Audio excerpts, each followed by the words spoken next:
Haleluya, haleluya. Terima kasih buat pujian penyembahannya. Mari kita sembah Tuhan, mari kita ucapkan syukur kita buat hari-hari yang Tuhan beri, buat apa yang Tuhan percayakan kepada kita sampai pagi ini. Mari kita berdoa. Syikiralabaya syikatakarai. Haleluya, haleluya. Oh, haleluya. Haleluya. Kami bersyukur Tuhan buat pagi ini. Kami mengucap syukur buat kebaikan-Mu. Bersyukur buat kemurahan-Mu sampai pagi ini. Kami bersyukur buat kasih setia-Mu Tuhan. Haleluya. Haleluya. Engkau Bapa yang baik. Engkau Tuhan yang ajaib, tiada lah yang seperti-Mu. Kami sembah Kau Tuhan, kami agungkan Engkau selalu.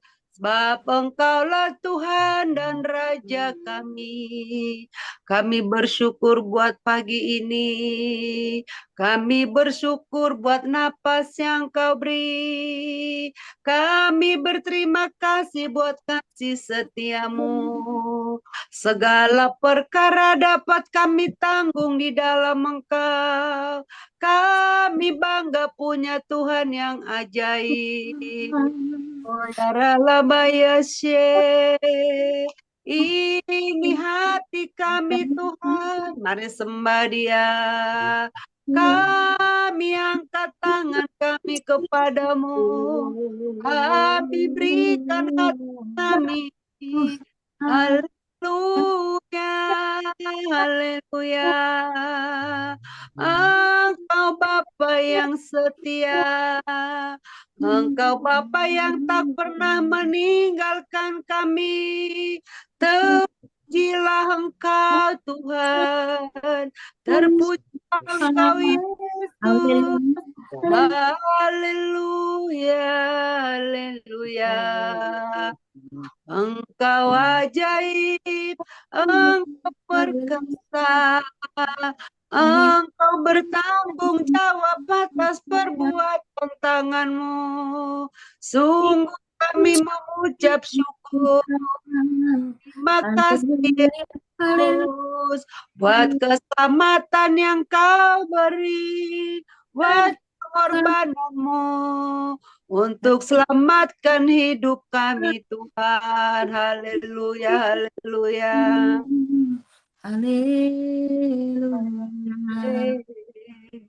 Syirabayarapa, Engkau Allah yang kudus. Hanya karena kekudusan-Mu Tuhan, maka semua sempurna di dalam Engkau. Syiralabayase. Kami bersyukur oleh darah-Mu. Kami Engkau layakkan semua karena karunia-Mu. Jesus, Jesus. Terima kasih Tuhan. Haleluya, haleluya. Siapakah kami ini Tuhan? Orabahya sekatakan. Sehingga Engkau mau mati bagi kami.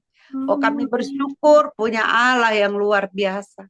Cinta-Mu Tuhan yang begitu dahsyat membuat kami setiap hari semakin terpesona, semakin kami Tuhan terpaut dengan Engkau. Terima kasih Bapa buat pemeliharaan-Mu. Terima kasih buat kesehatan yang Kau beri. Terima kasih buat hikmat dan karunia yang Kau terus limpahkan dalam setiap hidup kami. Tuhan, kami bersyukur Engkau tidak pernah membalaskan apa yang kami lakukan terhadap Engkau.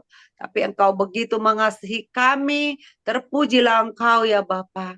Ya Rabaya kata karanasi. Terima kasih Tuhan buat keluarga kami. Terima kasih buat anak-anak kami, buat suami, buat istri, buat menantu, buat seluruh apa yang Tuhan percayakan bagi kami sampai hari ini. Tuhan, ini hidup kami. Pagi ini kami mau taruh di bawah kakimu, di bawah salibmu Tuhan. Hanya oleh karena salibmu lah kami boleh berdamai dengan Bapa di surga.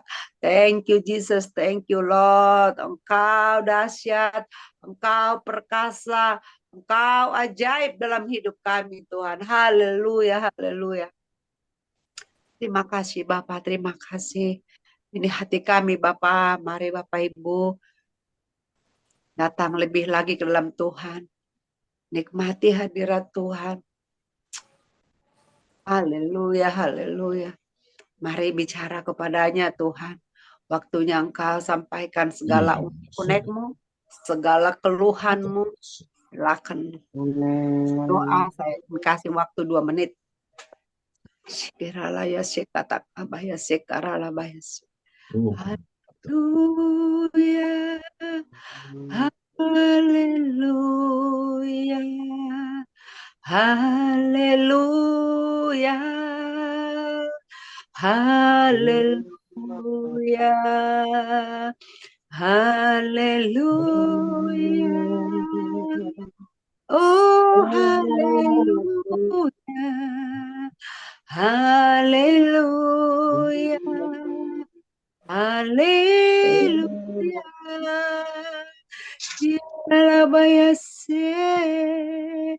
Haleluya. Engkau mengenal kami Tuhan lebih daripada kami sendiri. Engkau tahu kebutuhan kami Tuhan lebih daripada kami sendiri. Tuhan tahu yang terbaik buat kami. Tuhan tahu, Tuhan mengerti isi hati kami. Haleluya, haleluya.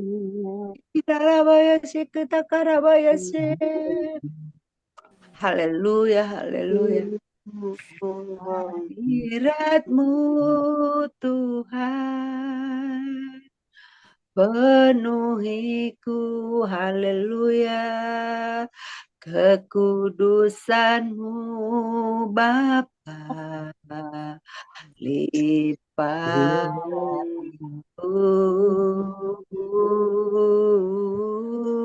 ku rindu selalu dalam bait-Mu, menikmati kasih anugerah-Mu. Amin. Hadirat-Mu Tuhan penuhiku, kekudusan-Mu Bapa limpahiku,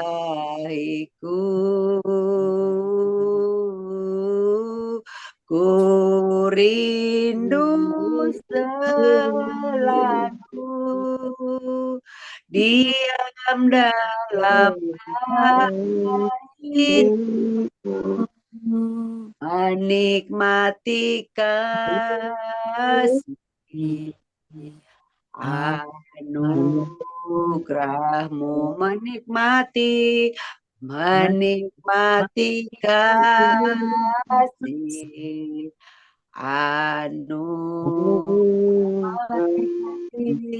menikmati kasih anugerah-Mu. Haleluya, haleluya. Benar Tuhan, dalam hadirat-Mu kami bisa menikmati Bapa. Begitu dahsyatnya Engkau, begitu damainya, begitu sukacitanya kami Tuhan. Ketika kami dalam hadirat-Mu, ketika kami masuk dalam hadirat-Mu, hati kami melimpah dengan syukur. Hati kami serasa damai sejahtera. Terima kasih Tuhan. Terima kasih buat berkat-Mu, buat anugerah-Mu. Kami sudah sampaikan isi hati kami. Pergumulan-pergumulan kami. kami sudah taruh di bawah kaki-Mu. Dan kami percaya ketika kami menyembah, ketika kami sujud di bawah kaki-Mu, maka Engkau memberkati kami. Engkau sudah menjawab doa kami. Engkau sudah mendengar seruan kami. Tuhan sudah menjawab permohonan kami. Jadilah kehendak-Mu ya Tuhan, di surga dan juga di bumi. Terima kasih Bapak buat pagi hari ini. Terima kasih buat hadirat-Mu, buat lawatan-Mu untuk setiap kami yang sudah hadir Tuhan. Mari Bapak Engkau berkati kami satu persatu. Engkau lawat kami, Engkau jamah kami Tuhan. Engkau pulihkan kami. Di dalam nama Yesus Kristus kami mengucap syukur. Kami berdoa pagi hari ini. Haleluya. Amin. Ya, baik Bapak Ibu. Ya, nanti kita di sini ada berenam. Wih. Berenam apa berlima? 1, 2, 3, 6. Ya, jadi pas ya. Jadi nanti Pak Surbakti nanti minta tolong bacakan yang keempat ya. Pak gantikan Pak Mulyono ya. Nanti jadi nanti kami dari pertama, kedua nanti Murah Malam, habis itu Ibu Nita Simorangkir, nanti Pak Surbakti, kemudian Ibu Marlin, dan terakhir Ibu Lydia Lalang untuk pembacaan firman Tuhan. Baik, langsung saja kita buka firman Tuhan ya, nggak bisa dijelaskan nggak apa-apa, apa yang didapat saja ya. Kita membaca firman Tuhan pada pagi hari ini dari Amsal 2 ya, satu pasal. Demikian firman Tuhan, saya Amsal 2 ayat 1 sampai dengan 5. Demikian firman Tuhan dengan judul perikop, faedah daripada menuntut hikmat. Hai anakku, jikalau engkau menerima perkataanku dan menyimpan perintahku di dalam hatimu, sehingga telingamu memperhatikan hikmat dan engkau mencenderungkan hatimu kepada kepandaian. Ya, jikalau engkau berseru kepada pengertian dan menunjukkan suaramu kepada kepandaian, jikalau engkau mencarinya seperti mencari perak dan mengejarnya seperti mengejar harta terpendam, maka engkau akan memperoleh pengertian tentang takut akan Tuhan dan mendapat pengenalan akan Allah. Amin. Ya, yang saya dapatkan pagi hari ini Bapak Ibu ya dari firman Tuhan yang saya baca, yang pertama dikatakan ya kalau saya menerima, menyimpan perintah Tuhan itu dalam hati dan juga ya mendengarkan dan berseru ya, berseru pada pengertian dan juga dikatakan menunjukkan suara kepada kepandaian ya. Ini mungkin menunjukkan suara kepada kepandaian itu mau berbicara gitu. Apa yang kita dapat mau berbicara ya. Kemudian kita mencari hikmat itu seperti mencari perak. Ya, di ayat yang keempat, dan mengejarnya seperti harta terpendam. Wow, luar biasa ya. Dikatakan di ayat yang kelima, engkau akan memperoleh pengertian takut akan Tuhan dan mendapat pengenalan akan Allah ya. Jadi luar biasa. Di sini dikatakan kalau kita punya hikmat, maka lebih lagi kita akan memperoleh pengertian takut akan Tuhan dan mendapat pengenalan akan Allah. Dan saya diingatkan takut akan Tuhan adalah permulaan hikmat. Oh ya benar ya. Jadi kalau punya hikmat maka kita memperoleh pengertian takut akan Tuhan ya. Dan kalau kita sudah takut akan Tuhan, ya firman Tuhan berkata, maka semuanya akan ya berjalan dalam relnya. Dan ketika kita mencari kebenaran, kita mencatat, semuanya akan ditambahkan kepadamu. Amin. Saya bersyukur buat firman Tuhan ini diingatkan kembali agar menerima, menyimpan perintah Tuhan dalam hati. Wow, biasa. Jadi dalam hati limpahnya. Ya terima kasih buat kesempatan pagi hari ini. Itu saja yang saya dapat. Semoga jadi berkat. Tuhan berkati. Silakan Murah Malam. Kita membaca di sini Amsal 2 ayat 6 sampai 8. ayat 6, karena Tuhanlah yang memberikan hikmat. Dari mulutnya datang pengetahuan dan kepandaian. Ia menyediakan pertolongan bagi orang yang jujur, menjadi perisai bagi orang yang tidak bercela lakunya, sambil menjaga jalan keadilan dan memelihara jalan orang-orang yang setia. Saya sangat terberkati dengan kata-kata ini ya, karena kita tahu bahwa Tuhanlah segala-galanya, Dialah yang mempunyai hikmat, Dia selalu memberikan yang terbaik kepada kita, Dia selalu menuntun kita, Dia selalu menolong kita tepat pada waktunya. Jadi sekarang tergantung kitanya. Karena Tuhan selalu memberikan nyawanya juga dan Tuhan selalu ada dalam hati kita. Tergantung kitanya bagaimana. Kalau kita setia, taat, kita banyak berdoa, mengucap syukur dan tidak bersungut-sungut, kita tahu bahwa hidup ini memang penuh dengan tantangan, rintangan. Tapi kalau tidak kita bersama dengan Tuhan, kita tidak bisa. Kita ini kayaknya roh-roh kayak zombie gitu. Tapi karena kita berseru memohon pertolongan Tuhan, kita diberikan Tuhan kuasa, kita diberikan Tuhan hikmat, kita diberikan Tuhan pengetahuan. Dia menjaga kita sedemikian rupa. Karena apa? Dia sudah rela berkorban supaya kita selamat, supaya kita terberkati, supaya kita bisa menjadi berkat buat orang lain. Jadi di sini ya saya tetap bersyukur kepada Tuhan, walau apapun yang kita lakukan sekarang ini, ya kita tidak bisa lari. Kita harus bagaimana ya? Begitu banyak masalah persoalan pun kita pergi entah kemana untuk menenangkan pikiran gitu. Pulang lagi ke rumah, pasti masalah itu belum selesai. Itu cara kita bagaimana? Cara kita satu-satunya adalah untuk bersekutu dengan Tuhan, memohon belas kasih Tuhan. Dia tahu bahwa kita lemah, dia tahu bahwa kita nggak ada apa-apanya, tapi oleh karena pertolongan Tuhan, dia menyangkutkan apa yang ada pada kita, dia memberikan segala-galanya. Tapi di sini saya sangat bersyukur dan saya sangat terberkati. Karena ayat 7 ini dia mengatakan ia menyediakan pertolongan bagi orang-orang yang jujur, menjadi perisai bagi orang yang tidak bercela lakunya. Ya kalau kita jujur ya pasti Tuhan menjaga terus. Ya jujur itu ya segala-galanya gitu. Jujur dalam kelakuan, perkataan, apalagi saya dagang gitu kan, saya kadang-kadang nimbangin gula apa, orang-orang kadang-kadang ngurangi, kalau saya emang enggak, lebih baik harganya agak mahal tapi timbangannya gitu.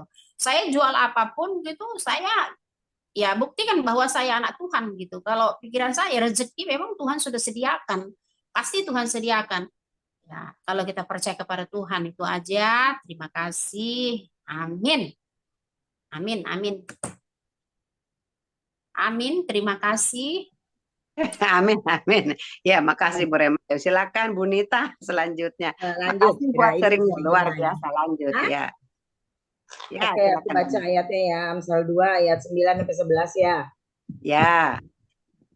Maka engkau akan mengerti tentang kebenaran, keadilan, dan kejujuran. Bahkan setiap jalan yang baik. Karena hikmat akan masuk ke dalam hatimu dan pengetahuan akan menyenangkan jiwamu. Kebijaksanaan akan memelihara engkau, kepandaian akan menjaga engkau. Ih, senang sekali. Aku sangat-sangat bersyukur dan senang sekali ya. Memang benar kepandaian buat apa kalau ada hikmat ya. Tapi begitu kita punya hikmat, semua mengikuti ya, baik kepandaian segala-segalanya. Dan seperti yang tadi Bu di awal untuk memperoleh hikmat itu adalah ya takut akan Tuhan, terlebih-lebih taat, jujur, dan semuanya itu yang akan kita dapat. Ya, aku bersyukur kalau hal ini ya memang aku berharap hal ini ada gitu ya di dalam diriku. Ya awalnya ya harus tetap taat dan takut sama Tuhan. Itu aja yang aku dapati dan ya aku harus memelihara banget hidupku gitu. Terima kasih. Makasih Bu Nita buat kesaksiannya. Semangat terus ya, luar biasa. Silakan Pak Surbakti. Ya, oke, oke, saya dapat giliran ya. Dapat. Ini giliran luar biasa ini. Ya, Iya, Amsal pasal 2 ayat 12 sampai 15. iya. Supaya engkau terlepas dari jalan orang jahat, dari orang yang mengucapkan tipu muslihat, dari mereka yang meninggalkan jalan yang lurus, menempuh jalan yang gelap, yang bersuka cita melakukan kejahatan, bersorak-sorak karena tipu muslihat yang jahat, yang berliku-liku jalannya dan yang sesat perilakunya. Nah, jadi ayat ini sebagai arahan, bimbingan kepada saya, agar saya dalam hidup ini jangan keluar daripada rel firman Tuhan. Karena dalam dunia ini banyak penyimpangan-penyimpangan terjadi. Sehingga ada orang yang sebagai, ya tanda kutip dia orang Kristen, tapi menjadi celaan. Kenapa menjadi celaan? Karena dia tidak menerapkan bagaimana hikmat ini berlaku bagi dirinya. Jadi saya sendiri ketika membaca ayat ini menjadi guideline, ya, menjadi arahan supaya saya tetap konsisten hidup dalam hikmat. Makanya kalau setiap keadaan situasi, saya tidak buru-buru mengucapkan sesuatu. Cepat mendengar, lambat untuk berkata-kata. Dan lambat juga marah, ya. Kadang kan orang kalau tanpa menerapkan hikmat ini, dia cepat mendengar dan cepat berkata-kata. Nah, hanya sekali arah Tuhan, jangan gitu dong, ya. Jadi saya sebagai hamba Tuhan, saya masih belajar sampai hari ini.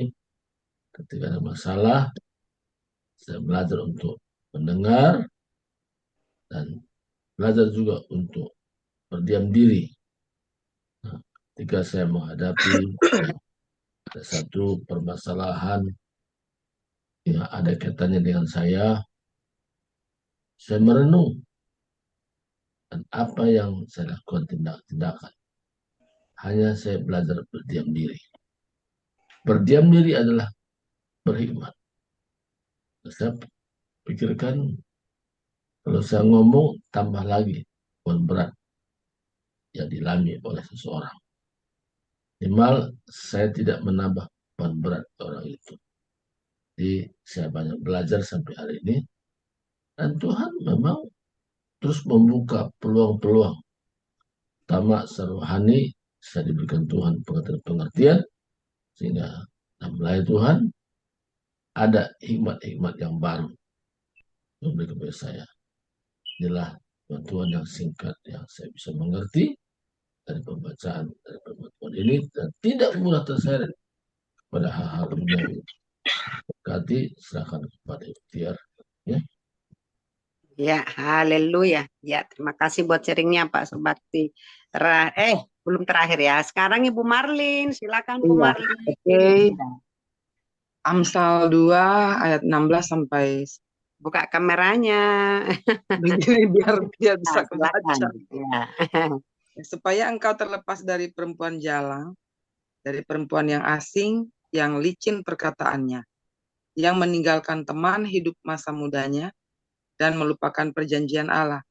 Sesungguhnya rumahnya hilang tenggelam ke dalam maut, jalannya menuju arwah-arwah. Ini luar biasa ya. Dengan hikmat yang luar biasa yang diberikan Tuhan kepada Salomo, di mana pasal ini memberikan support buat kita agar kita dapat mengasihi orang lain. Dari hidup mereka yang binal, yang tidak benar, Amen. untuk kita dapat yang membantu menolong mereka agar tidak jatuh dalam jurang kebinasaan dan kehancuran, baik dari segi sosial, mungkin ekonomi, Iya. karena tugas dan tanggung jawab kitalah yang menuntun orang lain atau setiap orang ke jalan yang hidup yang benar. Dan hikmat kasih karunia Allah Bapa di dalam Yesus Kristus. Kita harus tetap memiliki hikmat Allah untuk menghadapi segala situasi dan kondisi hidup. Amin. Apalagi di zaman sekarang ini hidup dengan serba kesulitan, penuh tantangan, godaan, apalagi berbicara tentang perempuan jalang, ya di zaman sekarang ini bukan perempuan jalang lagi, tetapi sudah masuk LGBT yang luar biasa menjerumuskan jiwa ke dalam jurang kebinasaan. Dan tentunya kita terpanggil di mana kita sebagai orang pilihan Allah yang menjadi hamba yang setia untuk memiliki hikmat Tuhan sebagai senjata yang diperlengkapi untuk dapat menolong, menguatkan, memenangkan Amin. banyak orang dari godaan jurang yang membinasakan itu. Dan pasti kita perlu ada pengendalian diri yang baik agar supaya dengan memiliki hikmat dari Tuhan, kita juga mampu dalam berbagai godaan dunia ini buat kita sendiri. Ya Amin. itu aja, terima kasih. Wow, ya. Makasih Bu Marlin buat sharingnya ya, luar biasa ya. Benar ya. Jadi ya kita kuat dulu baru kita bisa menolong orang lain. Kalau kita lemah, ya kan, kita tidak bisa membantu orang lain. Jadi kita harus udah dalam iman yang teguh baru kita bisa menguatkan ataupun tadi mengasihi, ya bahkan lebih lagi mungkin membawa mereka, membimbing mereka di dalam jalan Tuhan. Ya, tetap semangat. Tuhan memberkati Bu Marlin dan juga pelayanan serta keluarga. Terakhir, kita dengarkan dari Ibu Lydia Lalang. Silakan Bu Lydia.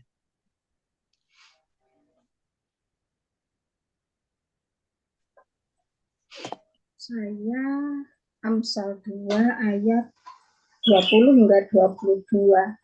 Amin. Ya, demikian bunyi firman Tuhan. Kebetulan ini ayat saya garis bawah. Tidak tahu kapan saya menggarisnya. Sebab itu, tempuhlah jalan orang baik dan peliharalah jalan-jalan orang benar. Karena orang jujurlah akan mendiami tanah dan orang yang tak bercelah yang akan tetap tinggal di situ. Tetapi orang fasik akan dipunahkan dari tanah itu dan pengkhianat akan dibuang dari situ. Ngeri-ngeri sedap. Kalau Bunita selalu bilang ngeri-ngeri sedap ya. Ayat firman Tuhan ini terutama yang ini ya.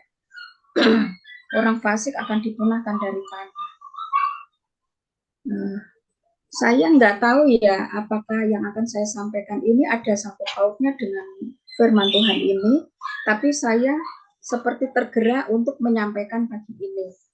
Hari Minggu malam kemarin, selesai saya pelayanan di doa dan kesaksian, itu ada salah satu teman saya itu telepon saya, berkali-kali telepon saya, karena memang acara itu belum selesai.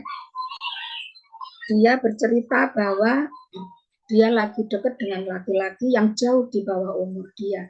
Ya, teman saya ini bahkan umurnya pun masih di atas saya.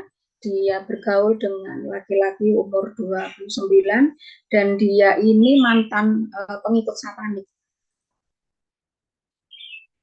Dia bercerita banyak, dia sebenarnya mencari solusi, bertanya solusi kepada saya, tapi sepertinya saya tidak dikasih kesempatan untuk memberikan solusi.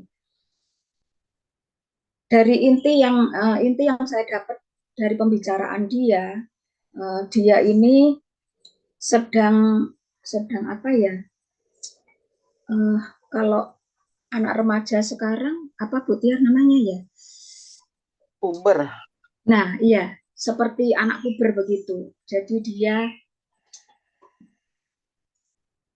senang-senangnya mendapat mainan baru. Itu yang saya dapat dari dia. Tapi yang saya dapat dari Tuhan bahwa anak ini belum bertobat gitu. Dia masih menyimpan sesuatu yang dia tidak mau lepaskan. Dan dia manfaatkan itu untuk hal-hal yang tidak baik. Seperti contohnya dia manfaatkan untuk mendekati teman saya ini. Bahkan dia sepertinya tidak suka dengan pelayanan saya yang saat ini. Makanya belakangan saya sering mendapat gangguan, terutama di situ saat saya hari Senin kemarin membawakan acara Indigo menurut versi Alkitab, itu kan saya bahas di situ, itu sering sekali saya mendapatkan gangguan. Yang pertama, tiba-tiba HP saya tuh mati, kembali ke awal, ke pabrik. Nah, saya kan orang yang gaptek nih, nggak ngerti bagaimana saya mengembalikan HP saya. Aduh, gimana ya, pelayanan sudah sekian menit lagi saya harus buka. Tiba-tiba saya teringat dengan alat congkel untuk memasang HP itu. Saya tusuk, ini anak saya, ini sel yang menusuk HP saya ini, dan puji Tuhan HP itu menyala kembali. Terus kemudian saya mencari materi itu kan di laptop. Tiba-tiba laptop saya ngeheng, nggak mau berjalan mundur, nggak mau maju, nggak mau mati, nggak mau saya matiin pun nggak mau. Itu begitu betul-betul saya mengalami hal-hal yang di luar nalar manusia. Ya, saya mendapatkan ayat ini, mungkin Pak Surbakti atau Bu Tiar bisa menjelaskan apa yang saya dapat dan apa yang sudah saya bacakan ini, apakah ada sangkut pautnya. Saya di dalam hati saya nggak ingin ya teman saya ini jatuh. Begitu, itu inti saya, dan terima kasih, mohon penjelasannya pagi hari ini. Silakan Pak Surbakti. Yang lain sudah ya? Oke. Udah terakhir ini Pak. Oke. Siap ya. Jadi hikmat ini adalah yang Tuhan berikan kepada setiap orang. Pertama, supaya jangan tergesa-gesa mengambil sebuah keputusan. Makanya kalau orang tergesa-gesa dianggap tidak berhikmat. Nah, pentingnya kita berdoa kalau kita menghadapi sesuatu masalah, apakah pribadi atau orang lain, kita penting hubungan dengan Tuhan dan tidak tergesa-gesa mengambil sebuah keputusan. Nah, sebagai contoh ya, katakan di dalam Kolose ya, pasal 2 ayat 3 katakan, sebab di dalam Dialah tersembunyi segala harta, hikmat, dan pengetahuan. Kata dia adalah Yesus.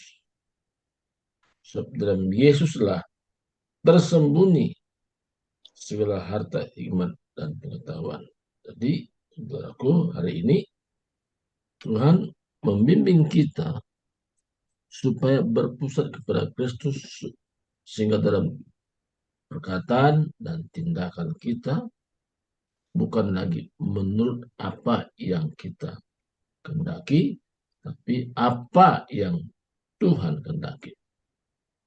Kalau kita perhatikan Kolose pasal 3 ayat 16 katakan, hendaklah perkataan Kristus diam dengan segala kekayaannya di antara kamu, sehingga kamu dengan segala hikmat mengajar dan menegur seorang akan yang lain, dan sambil menyanyikan mazmur puji-pujian kepada Allah. Jadi hikmat ini adalah hal yang sangat penting. Masalah hidup manusia biasanya karena kekurangan hikmat. Begitu mengenai masalah, langsung bereaksi. Tapi hari ini bimbingan Tuhan kepada kita, ketika ada masalah, apakah menyangkut pribadi kita atau pribadi orang lain, catat nama orang itu, kita serahkan sama Tuhan. Tuhan yang ambil alih semuanya. Yang penting kita konsisten untuk mendoakan orang tersebut, supaya perkataan kita, tindakan kita bukan menurut apa yang kita mau, tapi menurut apa yang Tuhan mau. Maka dalam hidup sehari-hari ini, kalau kita memiliki hikmat tadi, segala hikmat ada dalam Yesus, sehingga ada kalanya masalah itu bagi kita sebagai school of life, sekolah kehidupan. Nah, kita dibawa lagi satu pengalaman rohani yang lebih matang lagi. Waktu saya bicara, kita bicara karena Tuhan menuntut kita untuk menyampaikan sesuatu. Kadang-kadang masalah waktu. Saatnya kita berdiam, tapi kita tidak berdiam, tapi mengucap sesuatu. Saatnya kita mengucap sesuatu, kita berdiam. Jadi seperti kebalikannya yang terjadi. Saya punya pengalaman, saya berhubungan dengan dalam sebuah komunitas, saya tahu bahwa di sini perlu perbaikan, tapi saya nggak langsung bicara. Saya bicara kepada leadernya, sampaikan sesuatu apa yang saya dapat kata Tuhan. Tapi ada kalanya juga saya langsung bicara. Sebagai contoh praktis saja. Ya. Kalau memulai dalam sebuah ibadah persekutuan, apapun disebut namanya, kita harus tepat waktu. Maka khususnya di komunitas ini, paling terlambat berapa menit saja. Apa yang saya sampaikan kepada sebuah persekutuan ini, saya hanya usul. Saya usul. Usulnya apa? Kita harus tepat waktu. Jadi mulai sesuai dengan waktu yang disepakati. Usul. Kenapa usul? Karena saya bukan pembuat keputusan. Hanya usul. Bisa diterima, bisa tidak. Tapi kebanyakan usul saya itu mereka tanggapi dengan baik. Wah, bagus Pak. Jadi kita memang untuk waktu. Kita harus disiplin seperti itu. Nah, itu contoh-contoh yang sebagai buat kita. Nah, hal ini sedikit benturan kalau kita menghadapi masalah. Tidak banyak. Karena Tuhan memilih kita menjadi seorang pembimbing, seorang pengajar, atau seorang penasehat.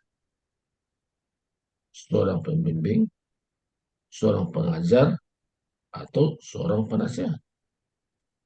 Nah, itu potensi-potensi ada pada kita. Tuhan sudah beri. Cuman saat kapan kita mengajar, saat kapan kita membimbing, saat kapan kita menasihati. Jangan terbalik. Saatnya kita mengajar, tapi kita bukan mengajar. Kalau mengajar artinya ada beberapa orang di dalamnya mendengar. Kalau menasihati artinya bisa satu orang menjelaskan sesuatu, bagaimana hikmat Tuhan, tidak langsung to the point, tapi ketika orang mendengar, tujuannya memang seperti itu. Ya, jadi sifatnya bukan subjektif, tapi objektif dalam menyampaikan sesuatu yang kita berikan pada orang. Saya percaya dan sangat yakin bahwa kita yang tergabung dalam komunitas ini sangat jauh berbeda dengan komunitas-komunitas yang lain yang sekedar ikut mendengar. Tapi kita di sini bukan hanya ikut mendengar, tapi ikut juga menjadi peserta dalam komunitas ini. Artinya menjalankan sesuatu pertumbuhan dalam sebuah komunitas. Kita ada kehidupan saling dalamnya. Apa di sini? Saling membangun, saling menasihati, saling menguatkan, dan terjadi itu. Nah, saat kapan kita membangun, saat kapan kita menasihati, saat kapan kita memberikan kekuatan. Nah, di sini yang pentingnya kita berdoa. Doa itu ya memberikan kita hikmat bagaimana menjelaskan kepada setiap orang. Akhirnya kita menjadi orang-orang yang berpotensi, orang-orang yang tampil berbeda dengan kehidupan orang biasa. Karena kita percaya kalau Yesus itu luar biasa, kita pun menjadi pengikutnya akan tampil beda, yaitu kita luar biasa. Dikatakan we are extraordinary people. Kita menjadi orang-orang yang bukan sekadar biasa-biasa, tapi ada potensi-potensi yang Tuhan sudah beri. Lalu potensi inilah kita bisa melayani orang dengan beragam kehidupan. Karena kita menghadapinya dengan karakter beda-beda, cara menghadapinya berbeda, itu namanya hikmat. Tuhan berkati, serahkan kembali kepada Ibu Tiar untuk melanjutkan. Terima kasih.